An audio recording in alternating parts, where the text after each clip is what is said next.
नमस्ते, स्वागत है आपका बोधि वार्ता सत्संग में। ये साप्ताहिक सत्संग है जिसे हम हर शनिवार रात 9 बजे करते हैं। ये एक अवसर है सभी साधकों के लिए जहाँ पर हम सभी अपने आध्यात्मिक विचार व्यक्त कर सकते हैं और नए साधक जो ज्ञान मार्ग में आगे बढ़ना चाहते हैं हम उनके प्रश्नों का भी उत्तर देने का प्रयास कर सकते हैं। तो आज मेरे पास कुछ प्रश्न हैं और एक प्रश्न हरीश जी का भी आया हुआ था पहले से। तो हरीश जी, आपके प्रश्न से ही शुरू करते हैं क्योंकि ज्ञान दीक्षा को कैसे शुरू करना है उसका प्रश्न था। मैं बताता हूँ और अगर आपके और भी प्रश्न हो तो आप पूछ सकते हैं। तो आप जानना चाह रहे थे कि ज्ञान दीक्षा कार्यक्रम कैसे कर सकते हैं। अ, तो इसके लिए ज्ञानमार्ग.गुरु पे जाकर आप अपना खाता खोल सकते हैं, मतलब अकाउंट बना सकते हैं और ज्ञान दीक्षा कार्यक्रम जो कि आत्मज्ञान वाले पेज पर आपको मिलेगा, 5वां ऑप्शन होगा मेरे ख्याल से, और वो ज्ञान दीक्षा आप शुरू कर सकते हैं। और जैसा आपने कहा था कि आपके पास कम समय है, आप केवल रात में या रविवार को समय दे सकते हैं, तो मेरे ख्याल से इतना समय पर्याप्त है आपका ज्ञान मार्ग में कम से कम शुरुआत करने के लिए।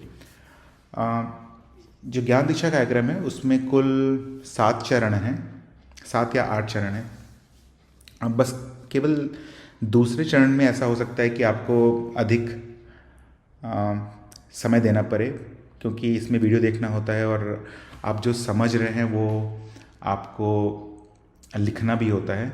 और आप चाहे तो कंप्यूटर की मदद से भी कर सकते हैं या लैपटॉप की मदद से भी कर सकते हैं या अपने मोबाइल फ़ोन की मदद से भी कर सकते हैं। बस एक ही चीज़ होगा कि आप जो भी भाषा का चयन करेंगे इस ज्ञान दीक्षा कार्यक्रम के लिए, बहुत सारी भाषाओं में उपलब्ध है, आपको उसी भाषा में लिखना भी होगा। और भविष्य में भी जब तक आप ज्ञान दीक्षा कार्यक्रम में रहेंगे वही भाषा आपकी मुख्य भाषा रहेगी। तो कम समय के साथ भी आप कर सकते हैं। दूसरे चरण के समाप्ति के बाद आपकी एक परीक्षा होगी जो गुरुजी लेते हैं और उसके बाद बड़ा ही आसान है, मतलब आप अपने साधारण मतलब जो भी आप कर रहे हैं जीवन में उसी तरह से आप जीवन व्यतीत करते हुए ज्ञान दीक्षा कार्यक्रम को समाप्त भी कर सकते हैं। तो थोड़ा प्रयास हो सकता है दूसरे चरण में ज्ञान दीक्षा कार्यक्रम के, और उसके बाद कुछ भी विशेष नहीं करना होगा आपको। तो मेरा सुझाव यही रहेगा कि क्योंकि आप करना भी चाहते हैं तो आप शुरू कर दीजिए, कोई परेशानी नहीं आएगी। पर अगर कुछ इसके बारे में और पूछना चाहते हैं तो आप लिखकर या बोलकर अभी पूछ सकते हैं।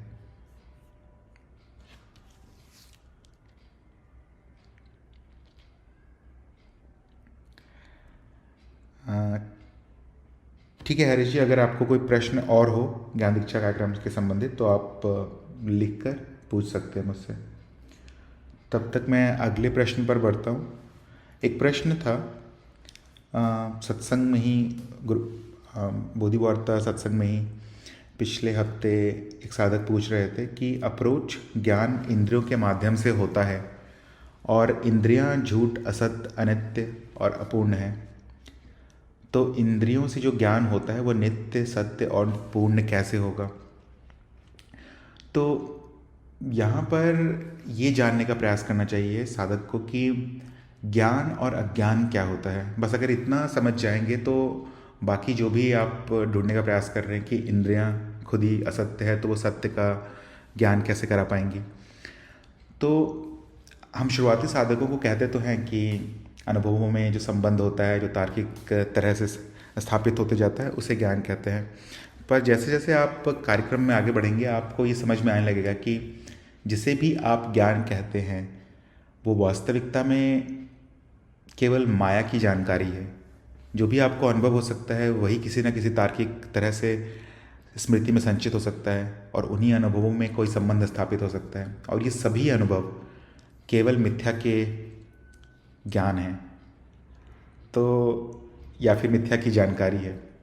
तो यहाँ शब्दों का सही तरह से उपयोग ना कर पाने के कारण ऐसा हो सकता है कि सही तरह से जो कहा जा रहा है वो समझ नहीं पा रहे हैं हम। वास्तविकता में कभी भी ज्ञान आपको होगा ही नहीं, केवल अज्ञान ही नष्ट होता जाएगा। और ये अज्ञान या फिर मान्यताएं जो जितनी बड़ी पड़ी हैं आप में या फिर किसी भी साधक में, ये जब नष्ट होता है तो इसी प्रक्रिया को हम ज्ञान पाना कह देते हैं। ज्ञान कभी भी नहीं होगा, क्योंकि जो है वो अभी भी है, बस क्यों नहीं दिख रहा है, क्योंकि बहुत सारी मान्यताएं हम मान कर बैठे हुए हैं कि मैं मनुष्य हूँ, मेरी इतनी ही क्षमता है, मैं इसके परे जा नहीं सकता। तो ये खुद के द्वारा आरोपित एक मान्यता है। सत्य अभी भी है, ब्रह्म आप अभी भी हैं, कुछ विशेष नहीं करना पड़ेगा, कुछ भी नहीं बदलेगा। जब आप ब्रह्म ज्ञान पा भी लेंगे तो कुछ विशेष नहीं होगा। क्यों नहीं होगा? क्योंकि जो हो रहा है वही होता रहेगा, जो अभी हो रहा है वही हमेशा होता रहेगा। और आपको पता चल जाएगा कि जो भी आप सोच रहे थे पहले ब्रह्म अवस्था के बारे में, वो सब एक कल्पना थी। तो अगर आप ये जान पा रहे हैं कि ज्ञान होता नहीं है, सिर्फ अज्ञान का नष्ट होता है, ज्ञान का नाश होता है, तो आपको बाकी सारी बातें समझ में आ जाएंगी जो इस प्रश्न में लिखी हुई थी कि इंद्रियां झूठ, असत्य, अनित्य और अपूर्ण है, तो वो सत्य का ज्ञान कैसे करा देंगी? इंद्रियां कभी भी ज्ञान नहीं कराएंगी सत्य का। ज़्यादा से ज़्यादा इंद्रियां क्या करा सकती हैं? आपको द्वैत के स्तर पे ला सकती हैं, और केवल इतना जानकारी देकर कि आप हैं, और आपका भी केवल नकारात्मक ज्ञान ही होगा। इंद्रियां कभी भी आपके बारे में नहीं बता सकती हैं। और इसी से मिलता जुलता एक अगला प्रश्न भी था इन्हीं साधक का कि इंद्रियों का अनुभव स्वयं का अनुभव होता है, तो क्या इंद्रियों को स्वयं संज्ञा दिया जा सकता है? तो जैसा मैंने बताया पिछले प्रश्न में कि इंद्रियों का अनुभव स्वयं का अनुभव नहीं होता है। इंद्रियां केवल जो भी आपको जानकारी दे रही है उसकी मदद से आप स्वयं के ज्ञान के बारे में जान सकते हैं कि आप हैं। स्वयं के बारे में नहीं जा सकते हैं। स्वयं के बारे में जानना और स्वयं के ज्ञान के बारे में जानने में अंतर है। कोई भी अनुभव जब आपके सामने होता है तो हम कहते हैं कि अनुभवकर्ता स्वयं सिद्ध है, प्रकाशित हो जाता है। तो कैसे प्रकाशित हो जाता है? अगर हो जाता है तो दिखता क्यों नहीं है फिर? क्योंकि सिर्फ उसका ज्ञान प्रकाशित होता है। ये पता चल जाता है कि अनुभवकर्ता है।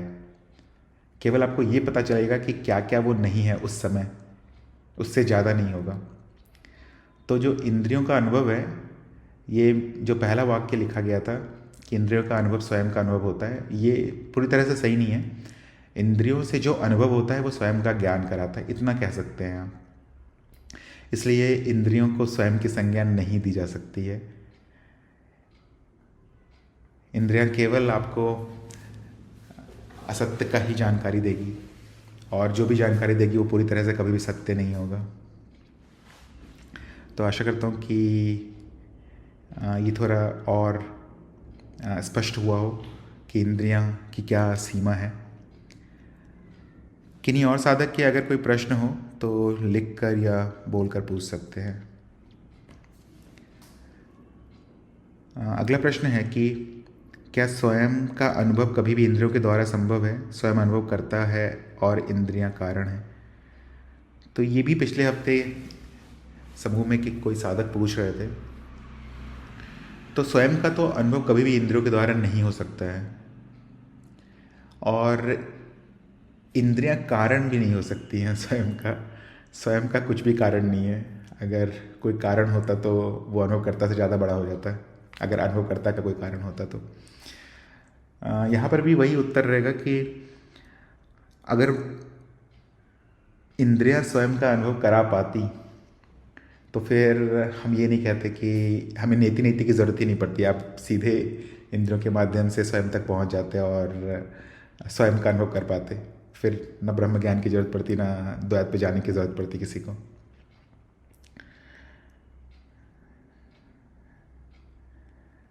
हाँ, केवल इतना किया जा सकता है कि इंद्रियों के माध्यम से अगर आप बुद्धि का इस्तेमाल करें तो आप उन सभी अनुभवों पर मनन कर सकते हैं जो आपको लगता है कि आप हैं। क्योंकि बहुत बार त्रिज्ञान में भी ऐसा होता है, कुछ साधक अपने आप को विचार मानते हैं, कुछ साधक अपने आप को स्मृति मानते हैं, कुछ शरीर मानते हैं। तो आप मनन कर सकते हैं इस पर कि क्या क्या चीज़ आप नहीं हैं। उससे ज़्यादा इंद्रियां कभी नहीं बता पाएंगी। और अगर मान लीजिए कि अगर आपको स्वयं का ज्ञान हो जाए तो एक तरफ आप स्वयं होंगे और एक तरफ ऐसा अनुभवकर्ता होगा जिसे अनुभवकर्ता का ही ज्ञान हो रहा है। तो ये भी तार्किक नहीं है, एक ही जगह पर दो अनुभवकर्ता उपस्थित हो जाए। ऐसी ऐसी अवस्था में केवल यही कहा जा सकता है कि उन दोनों में से कोई एक ही वास्तविक अनुभवकर्ता होगा, या तो पहला या तो दूसरा। और जिसे और जो अनुभवकर्ता सभी चीज़ों का अनुभव ले रहा है वही वास्तविक अनुभवकर्ता होगा उस स्थिति में। तो उत्तर यही है कि कभी भी आपको इंद्रियों के द्वारा स्वयं का अनुभव नहीं होगा। एक प्रश्न है अनंता जी का, मुझे अपने शरीर के साथ मैं का भाव क्यों होता है जबकि मैं अनंत हूँ? तो शरीर से तादात्म्य क्यों है? मेरे सामने जो सेव है वो मुझे वहाँ, तो मुझे मैं वहाँ हूँ क्यों नहीं पता चलता है? इस प्रश्न को आप छोटा छोटा करके अगर तोड़ने का प्रयास करें अनंता जी, तो समझ में आने लगेगा। ये आपको पता है कि आप कौन हैं, आप वो हैं जिस पर सारे अनुभव प्रकट होते हैं। पर जब शरीर का भाव आता है तो उसको भी आप देख पाती हैं। और ये जो भाव है, जिस प्रक्रिया से आता है या जिस प्रक्रिया से बन रहा है, वो प्रक्रिया 1-2 साल पुरानी या फिर 1-2-100 साल पुरानी प्रक्रिया नहीं है। सृष्टि के जन्म से ही चल रही है। अनंत रूपों में जब जब आपका कारण शरीर प्रगति किया है, मान लीजिए कभी वो कोई पौधा होगा, कभी कोई वो वृक्ष होगा, फिर कभी वो एक कोशिका वाला प्राणी होगा, फिर धीरे धीरे करके प्रगति करते करते मनुष्य तक पहुंचा है। तो ये जो अहम का भाव है या शरीर होने का भाव है, वो केवल बहुत छोटे समय से विकसित हुआ हो ऐसा नहीं है। बहुत ही जटिल प्रक्रिया और बहुत ही जटिल परिस्थितियों से गुजरने के बाद ये कारण शरीर इतना प्रगति कर पाया है कि एक मनुष्य के शरीर से अपना संपर्क स्थापित कर पाए। और इसके लिए ये शरीर का भाव होना जरूरी है। या फिर प्रगति के लिए भी, अगर भविष्य में जब आपकी प्रगति होती जाएगी तो कोई ना कोई तो शरीर होगा ही, भले ही मनुष्य शरीर ना हो, तो वो शरीर पाने के लिए भी कारण शरीर को शरीर का भाव रखना जरूरी होगा उसके लिए। तो ये जो भाव है ये हमेशा ही बना रहेगा। जो भी भाव है या फिर जो भी प्रक्रिया चल रही है, जो भी वृत्ति चल रही है, वो हमेशा ही रहेगी। भले अहम का भाव हो या फिर भावनाओं का कोई वृत्ति चल रहा हो, वो हमेशा चलता रहेगा। पर इन सब के साथ एक चीज़ और हमेशा ही स्थायी रहेगा कि आप उन भावों को या फिर उन वृत्तियों को उठते गिरते देख पाएंगे। तो केवल बुद्धि से ही आप ये जान पाएंगे कि आप वो नहीं हैं। अगर आप अनुभव पे आश्रित होने का प्रयास करेंगे तब हमेशा ही भ्रम में आ जाएंगे, क्योंकि शरीर को तो शरीर की जो ज़रूरतें हैं वो चाहिए होंगी, और वृत्तियाँ जो उसके साथ चल रही हैं वो हमेशा चलती रहेंगी। आप ये देख पाएंगे आसानी से कि जो भी बोल रहा है कि मैं ये शरीर हूँ, या जब शरीर संकट में आ जाता है तो जो भी शरीर को बचाने की कोशिश करता है या कुछ भी प्रयास करता है, उसको आप देख पाते हैं। बस इतना ही है जो आप कर पाएंगे जानने के लिए। बाकी जैसे जैसे आपका साक्षी भाव प्रबल होगा तो कुछ कुछ चीज़ें आपको आसानी से पता चलने लगेंगी। जैसे कर्म पहले हो जाएगा और जो अहम भाव है वो बाद में आएगा, और ये आपको दिख जाएगा आसानी से। ये आप अभी भी देख सकते हैं। जैसे आप किसी से बातचीत करते हैं, कोई अगर दोस्त हो, तो आप आसानी से देख पाते हैं कि आप सोच समझ के नहीं बोलते। हर एक शब्द जो आपके मुंह से निकल रहा है वो सोच के नहीं बोलते, वो बस निकल रहा होता है। बाद में अहम आके बोलता है कि मैं कर रहा हूँ या फिर मेरे द्वारा किया गया है ये। तो धीरे धीरे करके ये और प्रबल होगा। अभी तो सिर्फ बोलने का उदाहरण मैंने दिया है क्योंकि ये बहुत ही आसान है, कोई भी देख सकता है। पर धीरे धीरे करके आप आसानी से देख पाएंगे कि सारे कर्म ऐसे ही हैं, होते पहले हैं, और उसमें जो समय की दूरी होती है कर्म होने और अहम को उस पर स्वामित्व जमाने का, या फिर अहम बोले कि ये कर्म मैंने किया है, इन दोनों में जो समय की दूरी है वो आप देख पाएंगे आसानी से। और जैसे ही वो दिखना शुरू हो जाएगा, बहुत सारे जो भ्रम हमारे जीवन में उत्पन्न होते हैं कि ये मैं हूँ, ये मेरा है, वो सब नष्ट होने लगेगी। तो सुझाव यही रहेगा कि साक्षी भाव में बने रहिए। जो जैसा है वो वैसा ही रहेगा, जीवन बदलेगा नहीं। पर ज्ञान आपको हो चुका है और वो स्थायी आप हमेशा कर सकते हैं केवल विचार करके या फिर बुद्धि के माध्यम से। तो शरीर से तादात्म्य में रहेगा, और जब तादात्म्य में रहेगा तब भी आप देख पाएंगे कि एक विचार ही है ये जिसे मैं तादात्म्य कह रही हूँ। आशा करता हूँ कि समझ में आया हो, नहीं तो आप और पूछ सकती हैं। तब तक मैं अगले प्रश्न पे चलता हूँ।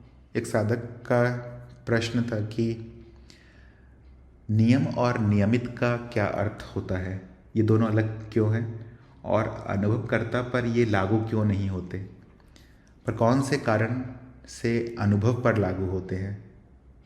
क्या कोई ऐसी स्थायी चीज़ है जो नियमित हो सके। तो नियम और नियमित तो बहुत ही आसान शब्द हैं, साधारण शब्द हैं। कोई भी चीज़ जो एक वृत्ति में हो या कुछ समय के बाद दोहराए, या हम अगर उसमें जिसे हम कलनियाँ कहते हैं, इंग्लिश में कह सकते हैं, अगर कैलकुलेट कर सकते हैं, तो कोई भी अगर अनुभव कलनीय हो तो उसे हम नियमित कह सकते हैं। जैसे दिन होना, अगर दिन है तो आप आसानी से बता सकते हैं कि कुछ समय के बाद रात हो जाएगा, तो ये एक नियमित घटना है। या फिर अगर पृथ्वी चक्कर लगा रही है सूरज का, तो आप आसानी से बता सकते हैं कि 1 साल के बाद पृथ्वी कहाँ पर होगी, तो क्योंकि ये नियमित है। जब भी कोई चीज़ नियमित होती है तब फिर उसका नियम ढूंढने का प्रयास किया जाता है। साधारणतः जीवन में जो नियम ढूंढता है उसे हम वैज्ञानिक कहते हैं, अध्यात्म में जो नियम ढूंढता है उसे हम तांत्रिक कहते हैं। तो नियमित दिख पाना तो आसान होता है, कोई भी अनुभव हमें दिख सकता है जो नियमित हो, पर नियम ढूंढना हमेशा आसान नहीं होता है। उसमें कई साल लग सकते हैं, कई जन्म भी लग सकते हैं। तो नियम और नियमित बड़ा ही सरल है, पर आपका प्रश्न ये भी है कि अनुभवकर्ता पर ये लागू क्यों नहीं होता है। क्योंकि आप आसानी से देख सकते हैं कि नियम और नियमित, या फिर नियम केवल उसी पे लग सकता है जो उसका पालन करे, जो उस नियम के अनुसार स्वयं को बदल ले, और अनुभवकर्ता कभी नहीं बदलेगा, वो परम सत्य है। तो क्योंकि अनुभवकर्ता नहीं बदलेगा, ये नियमों के परे है। सभी नियम इसके ऊपर आते हैं और जितने भी अनुभव प्रकट हो रहे हैं उनमें दिखते हैं हमें। तो यही कारण है कि अनुभवकर्ता स्थायी है, इसमें कोई परिवर्तन नहीं है, तो ये नियमित भी नहीं हो सकता और इस पर कोई नियम भी नहीं लग सकते हैं। परंतु उसके साथ साथ जो भी अनुभव हैं वो सभी नियमित ही होंगे। अगर आप ध्यान से देखें तो आपको बहुत ही सरल नियम मिल जाएंगे चित्त के, जैसे यौगिकता या फिर द्वैत, या फिर जो भी आप देख पा रहे हैं अनुभव में, उसकी मदद से आप कल्पना कर सकते हैं या फिर गणना कर सकते हैं, आप भविष्य के बारे में बता सकते हैं। तो बहुत सारे नियम हैं चित्त के जो आप आसानी से देख पाएंगे, और ये केवल अनुभव पे इसीलिए लगते हैं क्योंकि ये परिवर्तनशील है। और इसके मूल में, या फिर आप चाहें तो अनुभव को बताने का प्रयास कर सकते हैं केवल 2 परिवर्तन के मदद से, जिसे हम नाद का भी नाम देते हैं, केवल अवधारणा मात्र है। तो आप देख पाएंगे कि पूरा अनुभव बस परिवर्तन मात्र ही है और केवल 2 अवस्थाओं के बीच में परिवर्तन है। तो इस कारण से इसमें नियम होना बहुत ही सामान्य है और इस नियम को ढूंढ पाना भी संभव है। और इन्हीं साधक का आखिरी प्रश्न था कि क्या अस्थाई चीज़ नियमित हो सकती है, अस्थाई चीज़। तो आप ध्यान से देखेंगे तो आपको केवल अस्थाई चीज़ ही नियमित दिखेगी। जो अस्थाई है, केवल एक ही चीज़ अस्थाई है, अनुभव करता, बाकी सभी चीज़ अस्थाई है। यहाँ पर कोई भी चीज़ ऐसी नहीं है जो हमेशा आपको एक जैसी दिखे, सब हमेशा ही परिवर्तन होता रहेगा जो भी अनुभव आपको दिखेंगे। तो अस्थाई चीज़ ही नियमित हो सकती है, अस्थाई चीज़ नियमित नहीं हो सकती है। आशा करता हूँ समझ में आया होगा। हरीश जी का प्रश्न था एक कि तुरीयावस्था क्या है। तो पहले आप ये जान लीजिए कि कितनी अवस्थाएं होती हैं। मेरे ख्याल से पता ही होगा आपको। जो अभी की अवस्था है, जो सुन रहा है, ये वो जागृत अवस्था है। जब हम गहरी निद्रा में होते हैं तो उसे सुषुप्ति कहते हैं, और जब हम स्वप्न देख रहे होते हैं तो उसे स्वप्न की अवस्था कहते हैं। तो ये 3 मुख्य अवस्था है। जब आप साक्षी भाव रखने में सफल हो जाते हैं इन तीनों अवस्था में, तो उसी अवस्था को एक नया नाम दे देते हैं जिसे हम तुरीय अवस्था कहते हैं। तो कहने का मतलब ये है कि फिर जैसे हम अभी जागृत में हैं और जब सुषुप्ति में चले जाएंगे तो एक परिवर्तन से हमें पता चलता है। बहुत सारी क्षमताएं होती हैं, जो बहुत सारे अनुभव होते हैं जिनका हमें ज्ञान नहीं होता है जब अवस्थाएं परिवर्तित होती हैं, और बहुत सारे ऐसे अनुभव होते हैं जिनका ज्ञान शुरू हो जाता है। जैसे अगर स्वप्न और जागृति की बात करें तो आप अपनी इंद्रियों को या अपने शरीर को आसानी से नहीं देख पाएंगे स्वप्न अवस्था में।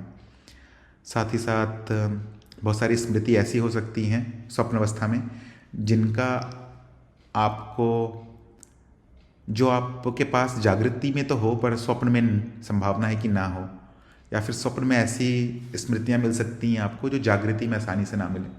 तो आप बहुत ही आसान तरह से अवस्थाओं में परिवर्तन देख पाते हैं। और बहुत बार ऐसा भी होता है कि जब अवस्थाओं में परिवर्तन होता है तो हमें उसका कोई भी स्मृति जागृति में ना मिले, कुछ भी जागृति में संचित नहीं होता है।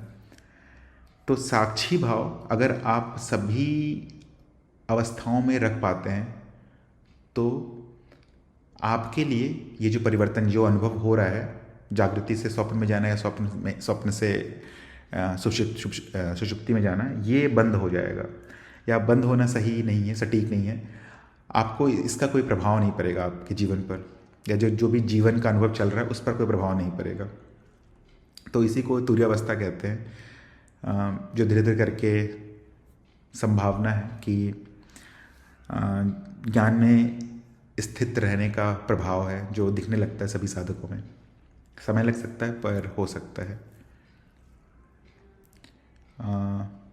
आशा करता हूँ समझ में आया हो हरीश जी, नहीं तो आप और पूछ सकते हैं। संतोष जी का एक प्रश्न है, क्या साक्षी भाव भी अहम नहीं है? अहम ही कहता है कि मैं साक्षी हूँ, वो द्वैत है। जैसे मन का एक हिस्सा कहता है कि मैं साक्षी हूँ और दूसरा हिस्सा कहता है कि सब मिथ्या है। आखिर ये मन का खेल नहीं है क्या? कह सकते हैं मन का खेल है संतोष जी। जैसे जैसे आपका समय बढ़ेगा ज्ञान मार्ग में, वैसे वैसे आप देख पाएंगे कि ये भी कहना बंद हो जाएगा।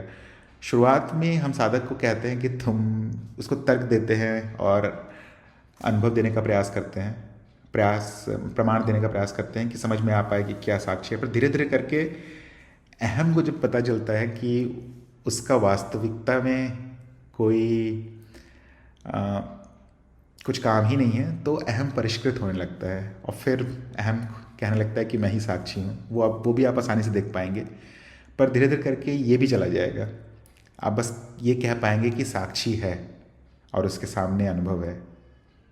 ये कहने का भी जरूरत नहीं पड़ेगा, आप बस ये देख पाएंगे कि साक्षी है और उसके सामने अनुभव है। तब भी संभावना है कि ये हो सकता है कि मन कहे कि मैं ही साक्षी हूँ, पर वो भी आप देख पाएंगे। तो जब भी ये विचार उठे कि मैं अनुभव करता हूँ, ये अहम ही होगा। पर अगर आप ये देख पा रहे हैं कि अनुभव करता है और उसके सामने अलग अलग प्रकार के अनुभव चल रहे हैं, तो वो मेरे ख्याल से ज़्यादा परिष्कृत साधना का फल है और वो ज़्यादा समय नहीं लगता। अगर आप आज ये देख पा रहे हैं कि अहम कह रहा है मैं साक्षी हूँ, तो ज़्यादा से ज़्यादा 1-2 महीने के अंदर ही आप देख पाएंगे कि अहम ये भी कहना बंद कर देगा। जो भी कहेगा अहम कहता रहे, आप जानेंगे कि ये सब नाटक चल रहा है साक्षी के सामने। तो शायद अभी ये खेल हो सकता है, पर आप आगे बढ़ते रहिए, ये भी चला जाएगा। धीरे धीरे करके सभी अनुभव चले जाएंगे, कुछ नहीं बचेगा, पर कुछ बदलेगा भी नहीं। जैसा जीवन चल रहा है वैसा चलता रहेगा। आशा करता हूँ समझ में आया हो, नहीं तो आप पूछ सकते हैं और संतोष जी। बाकी साधक भी अगर कुछ प्रश्न हो तो लिखकर या फिर बोलकर पूछ सकते हैं। मैं अगले प्रश्न पे जाता हूँ। हरीश जी का ही प्रश्न था ये पिछले हफ्ते का, कि ये जो भी अनुभव होता है वो वास्तव में वैसा नहीं है जैसा अनुभव होता है। बस हमें उतना ही अनुभव होता है जितनी हमारी इंद्रियों की क्षमता है, और पता नहीं कि जितना भी हो रहा हो उतना वास्तविक है भी कि नहीं। तो ये आपका अ, जो निष्कर्ष है हरीश जी, वो बहुत ही सही है। इसमें आप ये देख सकते हैं कि अंत में सभी चीज़ अज्ञेय है। आप स्वयं को तो जान नहीं सकते हैं। अगर स्वयं को जानने का प्रयास करेंगे तो केवल इतना ही जान पाएंगे कि आप क्या नहीं हैं। अनुभव के माध्यम से जो भी आपको पता चलेगा वो केवल नकारात्मक ज्ञान ही होगा कि आप हैं, और आप वो हैं जो सभी अनुभवों को देख रहा है, जिसके सामने सभी अनुभव उपस्थित हैं।